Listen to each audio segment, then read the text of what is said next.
Karen's father is a rich man, you know. When he passes away, she's gonna inherit a big fortune. I'm guessing she's gonna get 100 million, right? Wow, that's incredible. I can't wait. Once Karen's father passes away, I'd love for her to take me on a vacation. That sounds nice. I might ask her to buy me a car. James, what are you going to ask for? Man, I've always wanted to buy a high-end gaming computer. I wonder if I can ask her to get me one. As their lively conversation rose, it was clear that my husband and in-laws had no idea of the expression on my face on the other side of the door. I clenched my purse tightly. My name is Karen. I met my husband James at a social club for working professionals. We immediately hit it off because we shared the same hobbies. We spent our days happily and contentedly. One day, however, I received an unexpected phone call from my mother. Karen, your father has collapsed. What? My father, a jovial man who loved dad jokes, was in a good health. He was successfully running his own company. The thought of him collapsing was unimaginable. Worried about my father, I immediately left my home and headed to the hospital my mother had told me about on the next available train. My father was a truly kind man. Despite his busy schedule, he always found time to play with my brother and me. He was a great father who loved carrying us around on his shoulders. I remember how he sobbed uncontrollably when I read out a letter to my parents at my wedding to James. It was a vivid memory. To think of such a man collapsing. Not wanting to believe the news, I arrived at the hospital where my mother was seated next to my father. She turned around to face me when I arrived. Mom, how's Dad? Is he okay? Karen, please calm down and listen. While looking at my father lying on the bed with his eyes closed, my mother explained his condition. My father had suddenly collapsed at work and was immediately rushed to the hospital. Despite multiple tests, no abnormalities were found and the cause of his illness remained unknown. More tests might reveal the cause, but they could also further burden his body. My mother had therefore decided to discontinue the tests. It seems your father's going to have paralysis in the left half of his body. So that means he's going to need to be cared? Yes, indeed. Despite my palpable anxiety, my mother maintained a composed expression as she spoke. My mom has already resolved herself to taking care of my dad. Thinking about it, I felt my mother's strength, but I was also overwhelmed by sadness at the thought that my father would no longer be the man I knew. While I was fighting back tears, my brother rushed into the room. "How's Dad's condition?" he asked, panting, to which my mother explained my father's condition just as she had to me. "Mom, you can't handle taking care of him on your own. I live close by. I'll come help." Thank you, but please prioritize your own life. You already have your own family. My brother, hearing this, nodded, saying, "I know." My brother had married long before I did, and now has a 4-year-old daughter. The one who has the free time is me, who hasn't yet had any children. But it would take me an hour on the train to get back to our childhood home. I may be far away, and it may take some time, but I'm not planning on leaving this all to you and Mom. If there are any changes with Dad, don't keep it from me. Let me know. Understood. But Karen, did you let John know before you came here? Ah. I suddenly remembered that I'd rushed out of the house without telling John. Seeing the look on my face, my brother said, "Make sure to contact him. John must be worried." So I quickly left the hospital room. I moved to a spot where I could call, then called John. As soon as he picked up, he asked, "Karen, where are you? I was worried." Hearing John's voice made me feel relieved, but I couldn't help but cry as I told him that my father had collapsed and would need care. John was shocked, saying, "Your energetic father?" But then he spoke to me gently to comfort me. I felt relieved that I'd married him, and when I told him I was coming home, he said gently, "I'll make dinner. Be careful on your way home." It seemed that my father would be staying in the hospital tonight. My mother and brother were also going home, so I decided to head home too. When I got home, John had made my favorite meal. It must have been tough. Eat something you like to cheer up, he said, pulling out a chair for me. The kindness brought me to tears. John is usually cool-headed, but he's incredibly kind when I'm down, which always moves me. After thanking him for his comfort, I went to bed early that day. The next morning, when I had calmed down a bit, I told John that I wanted to help take care of my father from time to time, and he happily agreed. Furthermore, it seems that John had told his parents about my father's condition, and they offered to help with housework while I was away. I was surprised that I could get full support from John's family to help with my father's care, but when I called to thank his parents, John's mother laughed and said, "After all, your father's like family to us. You don't need to worry about a thing." John's parents, like him, are usually cool and collected. When they came to our house with smiles on their faces, asking how I do my chores, I was taken aback. Before my marriage, I had thought my in-laws were a bit cold, but that might have been a misunderstanding. I repeatedly expressed my gratitude to my husband James and my in-laws for their full cooperation in taking care of my father. My father was a talkative person, but he lost the ability to speak fluently due to the paralysis on his left side. However, there was a silver lining in the fact that my father was right-handed. He communicated his needs and thoughts to us by writing them on a whiteboard. Despite being almost bedridden, he cheered us up by drawing crude pictures on the whiteboard and writing his usual dad jokes. My brother also came to help with my father's care, but it was mainly my sister-in-law who was helping. With her experience as a caregiver, my sister-in-law kindly and carefully taught my mother and me how to assist him. My father, my mother, and I were worried that she might not want to take care of my father, who was not blood-related to her, but my sister-in-law didn't mind at all. Seeing my sister-in-law cheerfully say, "Your father has made me laugh so much, now it's my turn to make him smile," made me realize that my brother had indeed married a wonderful person. My brother might have been blessed with a wonderful spouse, but I am not losing to him in terms of having a wonderful spouse. After all, my entire in-law family is supporting my caregiving. Whenever I go to help with my father's care, my in-laws always ask about his condition. I was always grateful for their concern. However, I realized all of it might have been my misunderstanding by pure coincidence. That day, I left the house to take care of my father, but I noticed that I had forgotten my wallet when I reached the station. While feeling frustrated with my own clumsiness, I returned home. On the days I went to care for my father, my in-laws would always come to help with house chores, so I headed home thinking they'd probably find it amusing.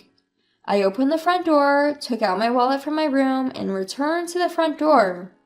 Then, I heard a conversation between James and my in-laws from the living room. "So, is Karen's father not likely to pass away yet? I'm getting tired of waiting." Huh? Wondering if my ears were playing tricks on me, I involuntarily stopped in my tracks. When I tiptoed closer to the living room door and put my ear against it, I could hear their conversation clearly. "Anyway, how much does Karen stand to gain when her father passes away? All this kindness we've been showing doesn't make sense unless we get a significant portion. Karen's father is a rich man, you know. When he passes away, she's gonna inherit a big fortune. I'm guessing she's gonna get over 100 million, right?" Wow, that's incredible. I can't wait. Once Karen's father passes away, I'd love for her to take me on a vacation. That sounds nice. I might ask her to buy me a car. James, what are you going to ask for? Man, I've always wanted to buy a high-end gaming computer. I wonder if I can ask her to get me one. Their conversation was filled with high spirits. On this side of the door, they probably have no idea what kind of expression I have on my face. I clenched my wallet tightly, putting all my strength into my grip. My mind was a mess, filled with anger, frustration, and sorrow. Being careful not to alert James and his family in the living room, I quietly left the house, my thoughts still in turmoil, and headed to my parents' house. If I thought my in-laws were being excessively kind to me, it was all because they were after money. My father's inheritance would certainly amount to a considerable sum. But just because of that, I couldn't accept the idea that my in-laws were hoping for my father to pass away. Unable to gather my thoughts, I sat for a while on a bench on the platform at the local station near my parents' home. The sound of James and his family's laughter still echoed in my mind. I can't forgive them. I will never forgive them. All foolish, just keep laughing. I swore I would get my revenge on James and his in-laws, who see nothing in my father who raised me lovingly but money. For that revenge, I acted as if I had heard nothing of their conversation. Even when they excessively asked about my father's health, I explained politely as always and said, "Thank you as always." I decided to exploit James and my money-grubbing in-laws as much as possible. I increased the days I spent caring for my father and unceremoniously dumped house chores on my in-laws. My inheritance-greedy in-laws would gladly accept any request from me. I knew that sometimes the faces of my in-laws and James tightened, but I didn't care. And about a year after my father needed care, his condition worsened. Believing the doctor's words that it wasn't something urgent, I was relieved. But I told James and my in-laws, my father might be in danger soon. It must have been the news they were waiting for. To the three of them, who could hardly hide their grinning, I said, "So?" and quietly handed over the divorce papers. "Thank you for all you've done. Please divorce me." At my statement, James exclaimed, "What?" My in-laws were frozen in surprise, but I calmly continued my prepared lines. "So, James, mother-in-law, and father-in-law, you were after my father's inheritance, weren't you? I overheard it all. Mother-in-law wanted a vacation, father-in-law wanted a new car, and James, you wanted a gaming computer, didn't you? I can no longer stay with the people who seem to be waiting for my father to pass away. The faces you made just now were truly ugly. It was as if I could see through to your vulgar thoughts of getting money when my father dies." As I spoke, my expressionless face seemed to terrify them. My in-laws remained frozen, and James, holding the already completed divorce papers, was opening and closing his mouth in shock. I no longer had any business in this house. "You can mail the divorce papers, but if you don't write them, I'll hire a lawyer. Please do it within a week," I told James before standing up. I picked up the luggage I had prepared earlier and left our home. On the train ride back to my parents' house, I was swayed gently in my seat. My parents were waiting for me when I arrived. Since I had told my mother about the situation, she embraced me and patted my back, saying, "You've done well." I hadn't cried in my mother's arms like this since I became an adult.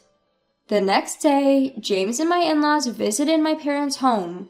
I decided to stay hidden and observe the situation. When my mother opened the front door, James and my in-laws were kneeling outside in apology. "We want to apologize to Karen. There seems to have been a misunderstanding. Please let us apologize to her properly." "Misunderstanding? My daughter said she overheard your conversation. Apparently, you've been eyeing my husband's inheritance. I don't want to have any relations with people like that." Despite being sharply dismissed by my mother, James persisted.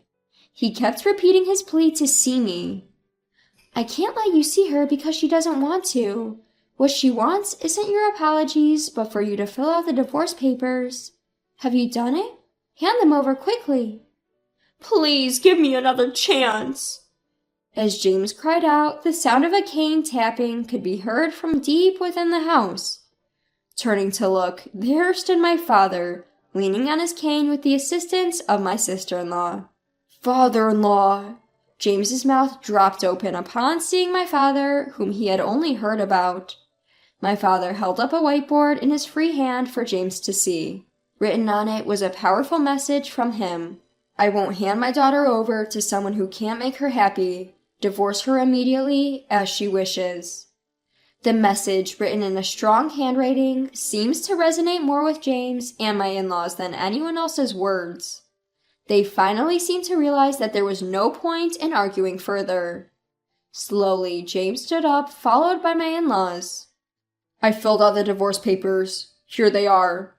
As he said this, James handed the divorce papers to my mother. He promised to notify me once he had filed them with the city hall, and my mother sent him and my in-laws away. I came out from my hiding spot and said, "Thank you, Mom and Dad." My mother gave a gentle smile, while my father laughed heartily and wrote a message on the whiteboard. A father's duty is to protect his daughter until the end. Seeing that written on the whiteboard, I, Karen, couldn't help but cry. Since his left side had become paralyzed, my father had lost the ability to do many things on his own. I had thought that he was no longer the father I knew, but that was not the case at all. He remained the same kind and caring father. He was still the dependable father who always put me first. "Dad, I hope you live a long time." With tears streaming down my face, I told him that, and he responded with a toothy grin. Since then, James has returned to his parents' house, apparently living quietly with them. As for me, I've gotten used to taking care of my father and balancing that with work. It's a busy life, but no matter how busy he was, my father always made time to play with my brother and me when we were young. Knowing this well, my brother and I, no matter how busy we get, never feel burdened by caring for our father. Half bedridden, my father has lost a lot of weight, and his appearance has completely changed, but his hearty laughter and his love for dad jokes remain the same. My sister-in-law also says that taking care of my playful father is a joy, and we're able to live a peaceful life.